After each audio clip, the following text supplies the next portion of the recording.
Not to my knowledge, no. I mean, I spend a lot of time sitting at home.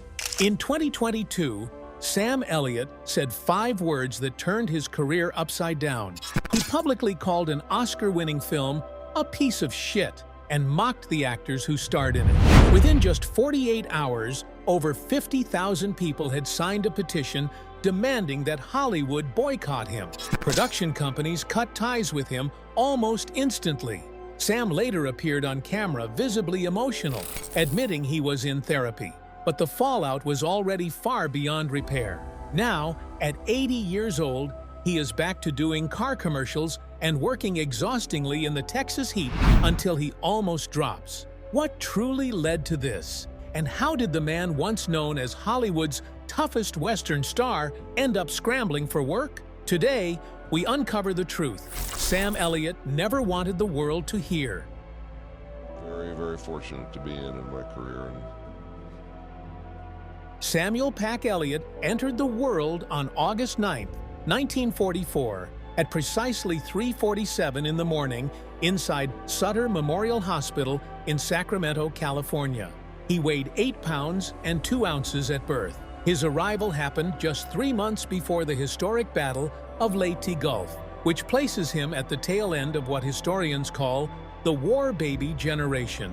That summer, the hospital was overflowing with newborns since thousands of soldiers were home on leave.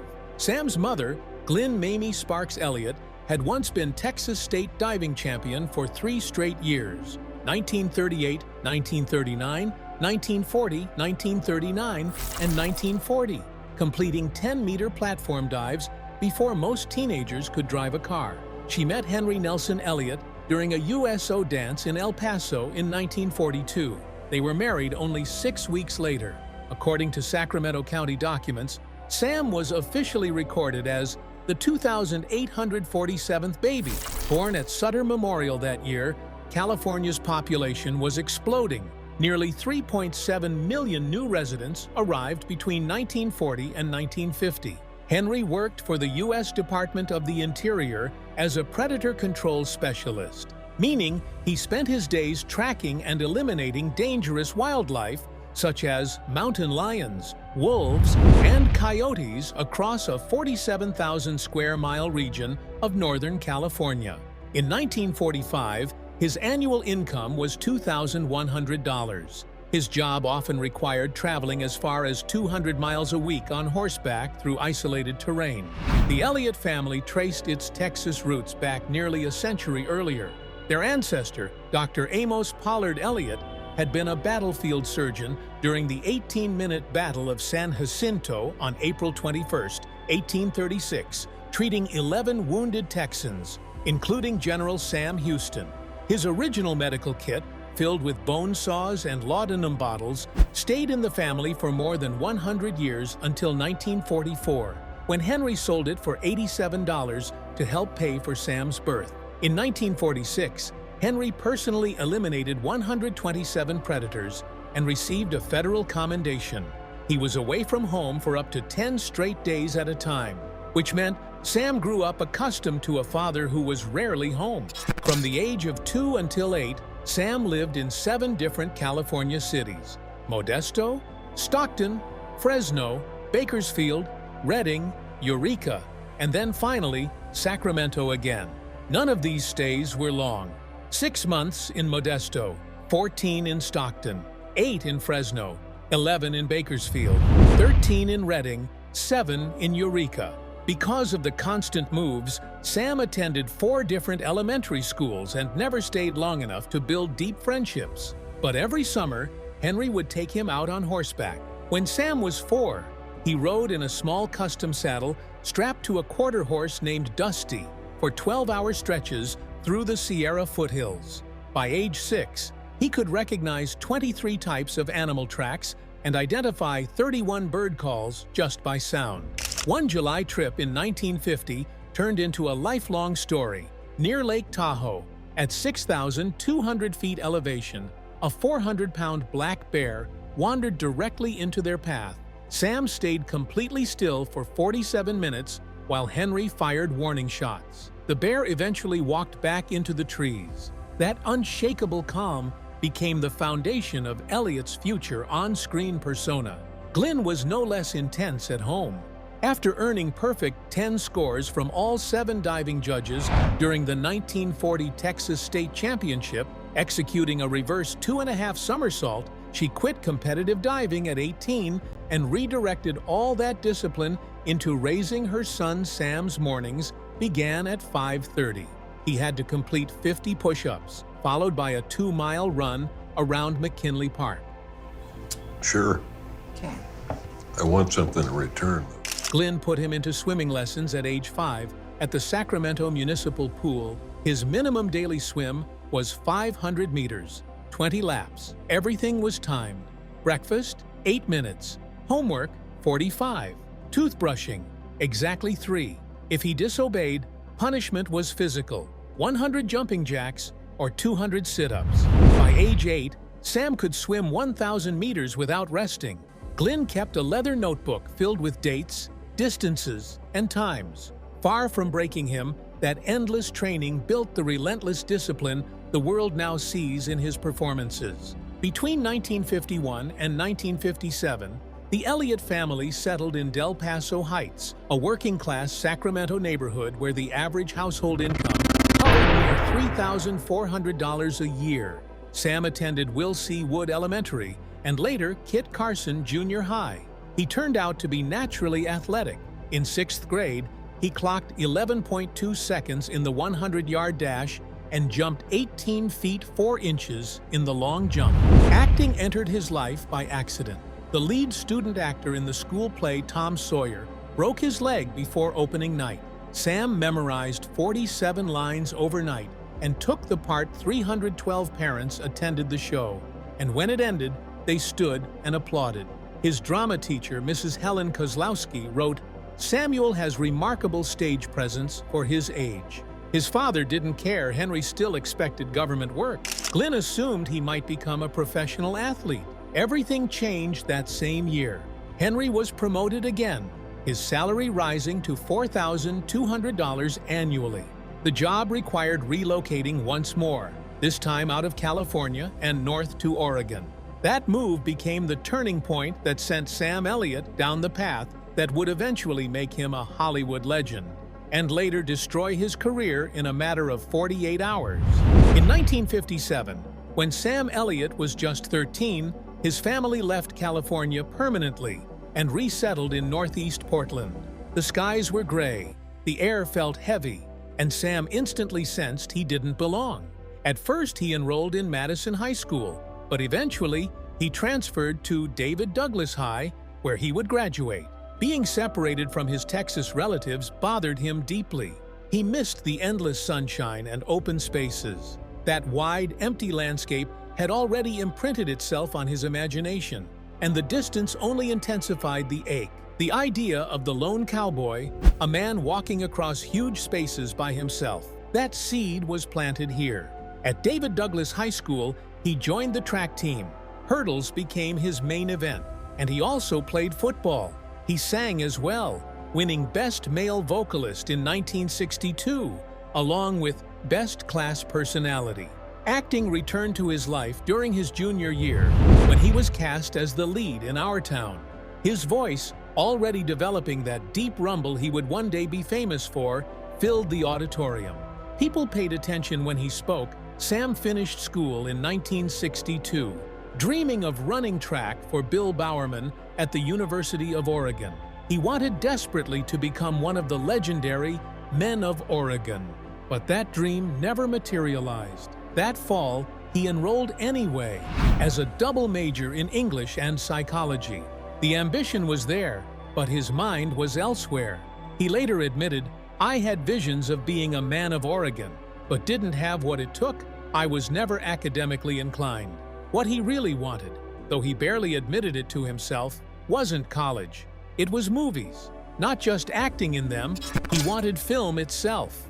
He became obsessed. His grades collapsed. After 2 terms, he was expelled. He said later, "I came down here, messed around, and got booted." College suddenly felt pointless. Hollywood was calling, even if there was no logic in following it. In 1963, Sam transferred to Clark College in Vancouver, and everything shifted. That was where he finally stepped into real theater, and theater stepped into him. He played Big Jewel in Guys and Dolls, and a critic at the Vancouver Columbian wrote that Sam Elliot should pursue acting professionally. That single newspaper sentence changed his entire future. He stayed active in sports, ran relay races, and was crowned King Cupid Saud at the Valentine's Ball in 1965. He eventually earned an associate degree, the first time he completed any level of higher education. For the first time, someone outside of his family told him he had a gift worth chasing. Sam returned to the University of Oregon once more, determined to finish what he started, and even pledged Sigma Alpha Epsilon. Then tragedy shattered everything.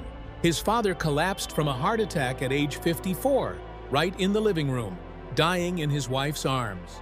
Sam was 18. "That killed me," he said years later. Henry Elliott had never approved of Hollywood. He wanted Sam in government service or wearing a uniform.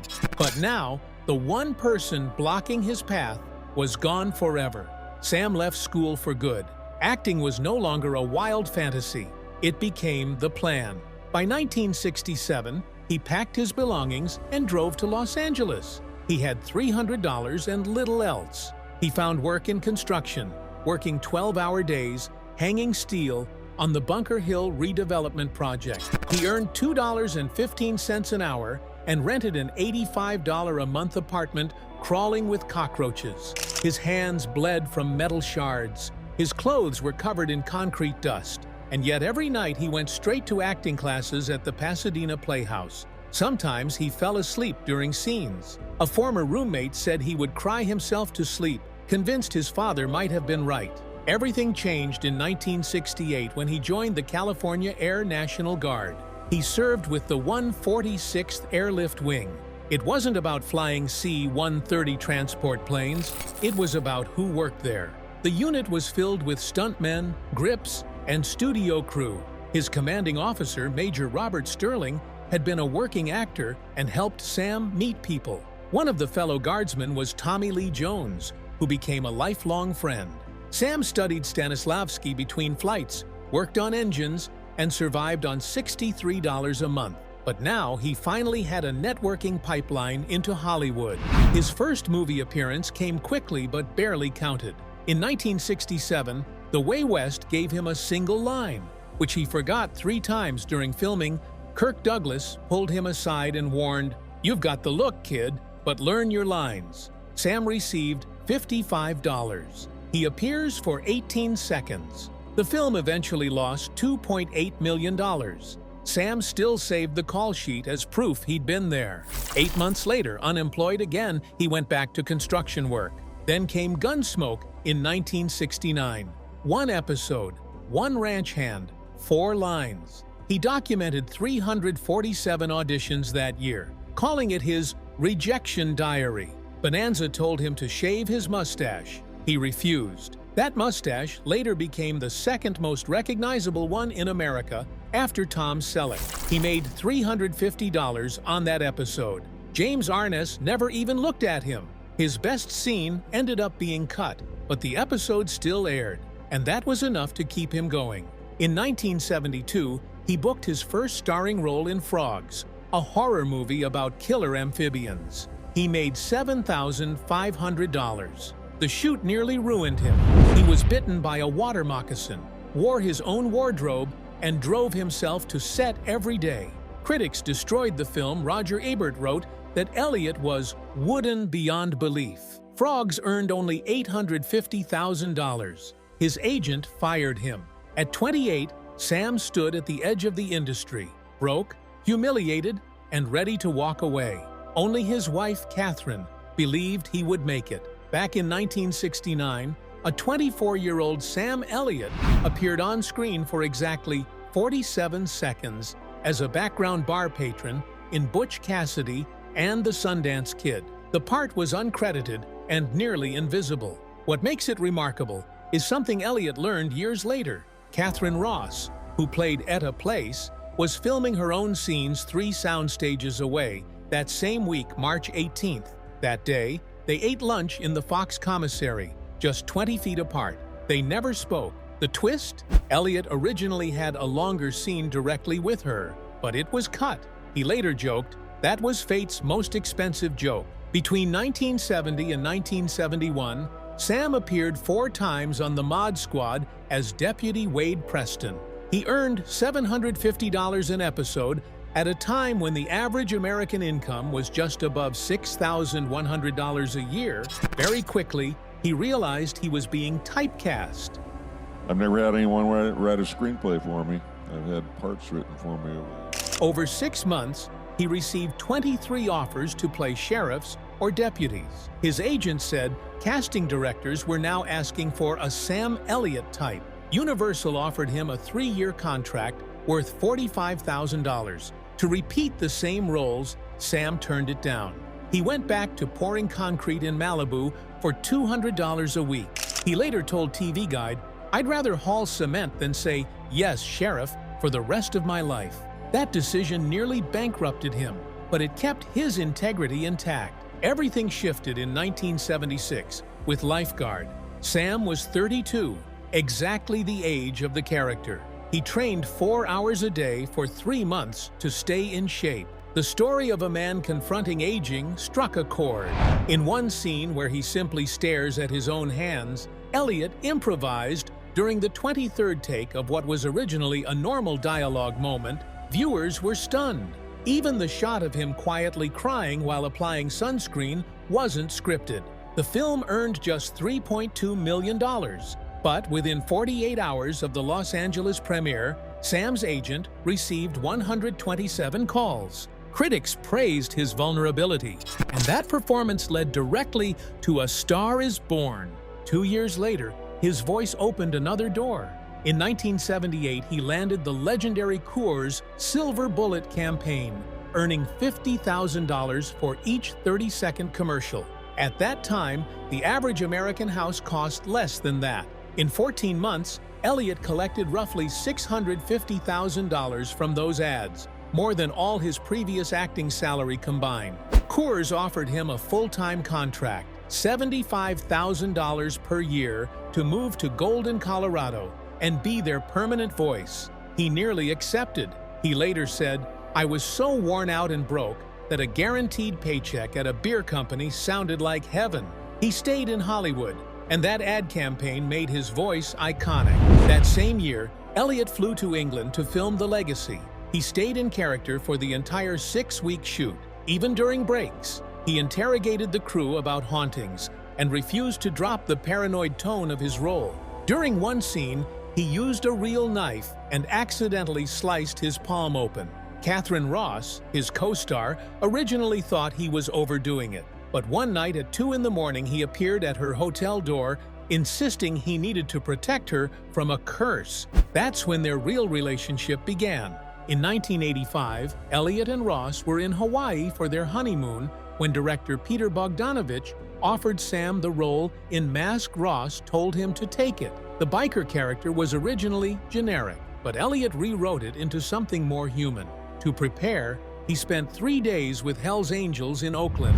It worked. He received his first Golden Globe nomination and earned $300,000, allowing them to buy their Malibu Ranch motorcycle gangs, even invited him to their rallies afterward. 2 years later, during Fatal Beauty, Elliott shattered his wrist falling through a skylight. It happened on day 23 of a 45-day shoot. He refused to halt production, concealed the cast, learned to sign autographs left-handed. For where we're going to see this season, it starts out as and retrained how to draw a gun for fight scenes. He had to use stunt doubles for the first time, which he hated. The injury ironically added weariness to the character that critics praised. The movie made $12 million and gave him 3 more action offers in 6 months. Then came Roadhouse in 1989. Wade Garrett became a legendary role thanks to one raw line about fucking chicks in bars back in Lubbock. Sam filmed it in a single take. To stay in character, he smoked 3 packs of Marlboro Reds a day, up from 1, and continued that habit for 2 years after shooting. He performed 80% of his stunts, even taking real punches in the final brawl. He earned $750,000, and when the movie crossed $30 million at the box office, profit sharing doubled his paycheck. Elliott himself suggested Wade should die, believing the character had to go out like a warrior. When he and Ross married in May 1984, everything around them was chaotic. Ross was tangled in a nasty divorce. Her ex demanded $50,000 monthly in alimony and accused her of violent outbursts. Tabloids exploded. The National Enquirer paid for gossip on them, forcing the couple to hire private security. Only 12 guests attended their ceremony. Their honeymoon location leaked 3 days later. The divorce wasn't legally finalized until August, meaning their marriage was technically questionable for months. Under the stress, Sam lost 15 pounds and seriously considered quitting Hollywood entirely. Their daughter, Cleo, was born on September 17, 1984. She weighed 7 pounds and 3 ounces. When magazines came knocking and offered $50,000 for exclusive baby photos, Sam Elliot refused every deal. He wouldn't trade his child's privacy for a paycheck. 2 years later, in 1986, the betrayal came from somewhere he never expected. Their nanny secretly sold private family photographs to the tabloids for $10,000. It hit him like a punch to the gut. Elliott responded the only way he knew how, with force and control. He took legal action, filed a lawsuit, and invested $75,000 in a new security system for the house. On top of that, he began paying household staff 50% more, not out of generosity alone, but to buy something rarer than talent in Hollywood: loyalty. After that scandal, Cleo stayed out of the public eye. She was not seen publicly until she turned 16.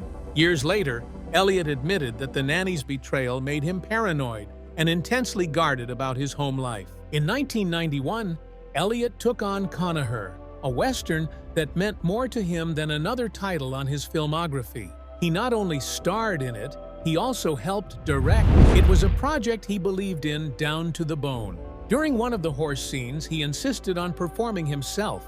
He injured his knee, but he refused to let stunt doubles take over. The film's emotional depth still came through clearly, and his work earned him a Golden Globe nomination.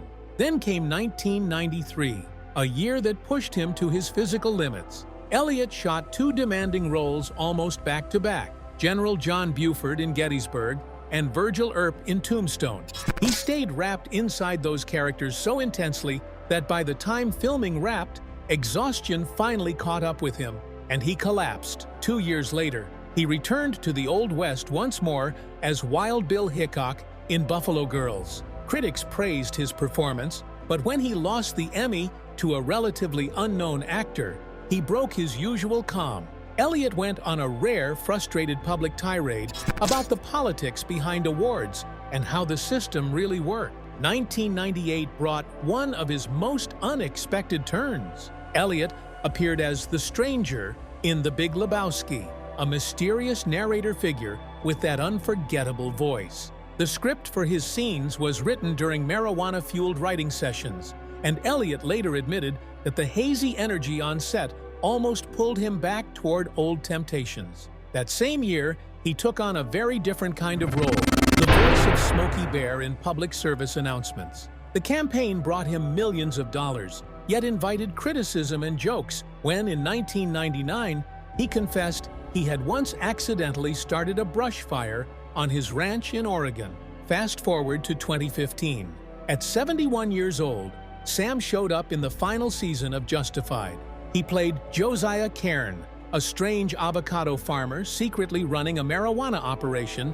Sam did not want fake props. He wanted real plants on set during rehearsals. One February day, a crew member who didn't know what was going on noticed something that looked suspicious and called the police. It caused chaos for a moment, but also created buzz. Although he only appeared in 4 episodes, each of them pulled about 2.8 million viewers. It became his most-watched television work since Hulk.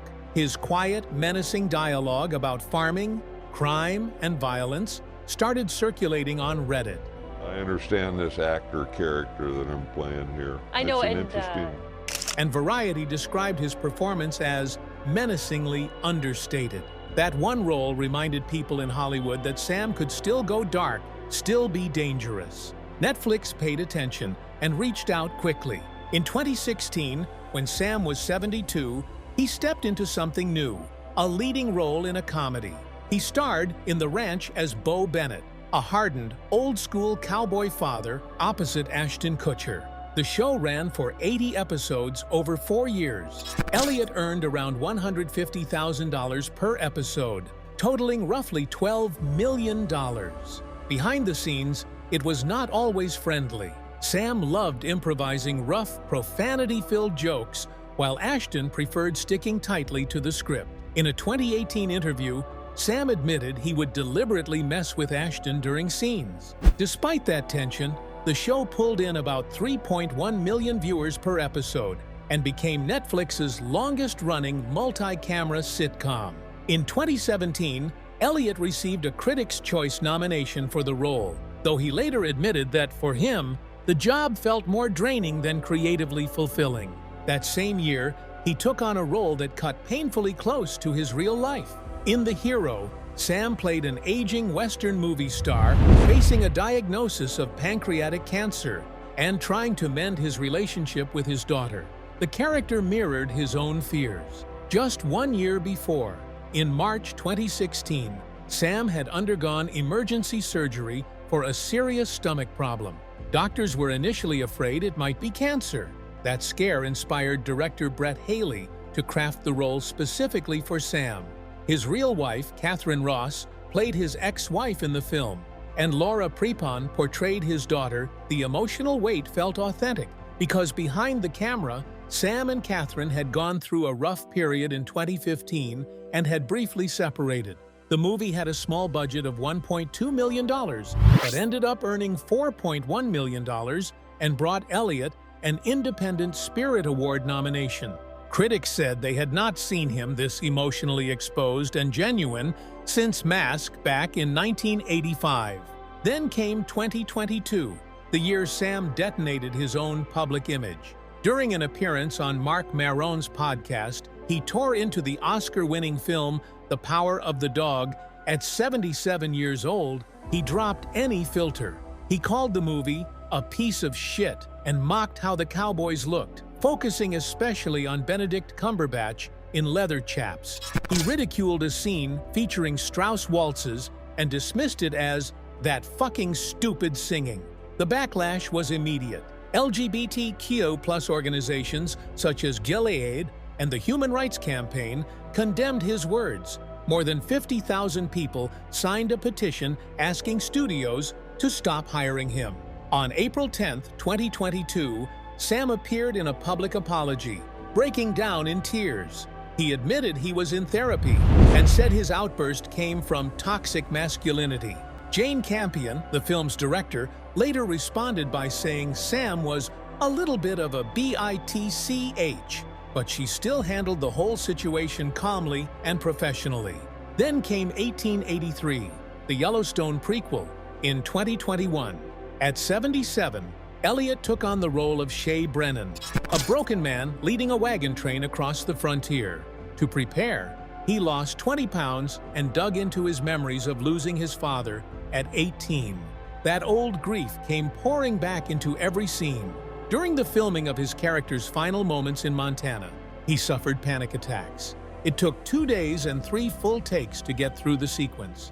When the finale aired on December 19, 2021, it pulled in 4.9 million viewers. In 2023, he received a Screen Actors Guild Award for the performance. When the COVID pandemic hit in 2020, Sam and Catherine stayed at their Malibu ranch for 14 months. During that long isolation, Sam began writing his memoir by hand. He filled more than 400 pages. Again and again, He's got a snowball's chance in hell of having a career in that town one time to my mom.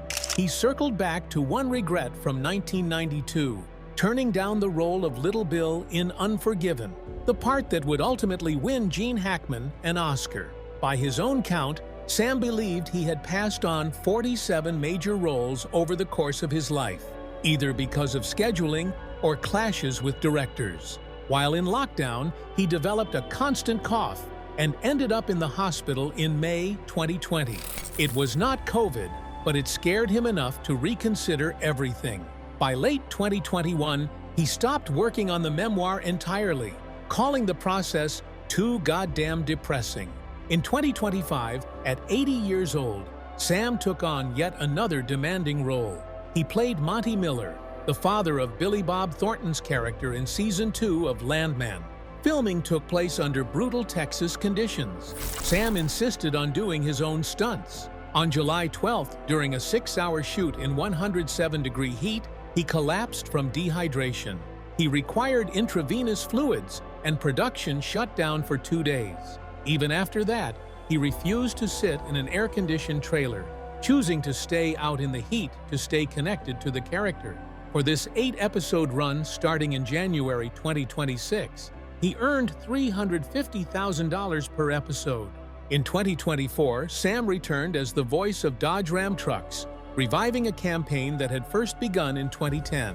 The new contract paid him $2 million a year. During a promotional interview that August, he casually shared a story about wrecking a $150,000 Ram TRX during a test drive in 2019. He rolled the truck twice at 65 miles per hour and walked away without serious injury. Dodge initially considered ending the partnership after the crash, but later decided it made him seem more authentic. He also narrated 3 short Dodge documentaries about ranching and working-class lives, which racked up 23 million views on YouTube by September 2024. His work in 1883 earned him additional recognition in 2022 from the National Board of Review. Still, when he applied for a star on the Hollywood Walk of Fame in 2024 for the 3rd time, he was rejected again. The committee said he lacked enough recent film work. He had already tried in 2016 and 2019. In 2024, TMZ leaked an email where Sam complained that he was being ignored because he did westerns instead of superhero movies. He was angry that less experienced actors were getting stars while he was repeatedly turned down. At 80, he was finally honored elsewhere, being inducted into the Western Heritage Museum Hall of Fame in September 2024. There is one chapter of Sam's life most people never hear about.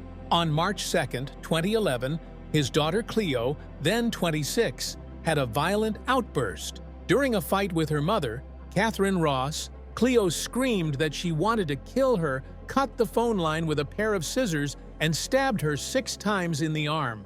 It was not the first incident. Catherine told the court that Cleo had been verbally abusive since she was around 12 or 13. 6 days later, Catherine obtained a restraining order, forcing Cleo to stay 100 yards away. But on March 30th, both women skipped the court hearing, and the order was dropped. Sam never spoke publicly about any of it. Friends said the situation shattered him internally. Cleo stepped away from public life entirely.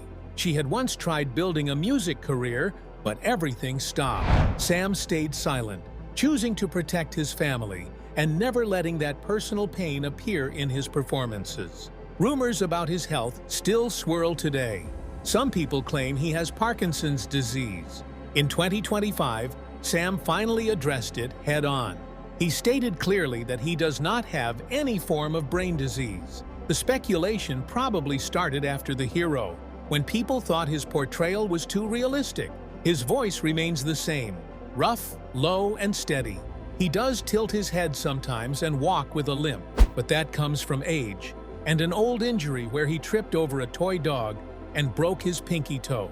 That limp fueled medical rumors, but doctors say he is healthy and still active. Rest them in their wisdom and in every other way. By 2025, Sam and Catherine had reached 41 years of marriage. He was 40, and she 44 when they married in 1984. Before him, she had gone through 4 divorces. Their relationship nearly broke during the period around The Hero, but instead of separating permanently, they used the work to repair what was damaged. Sam often says that staying married is a decision you keep choosing, especially when it would be easier to walk away. When Cleo had her breakdown, they chose their family over their public image That choice is what kept them together. Even after everything, the scandals, the collapses, the near breaks, they never surrendered on each other.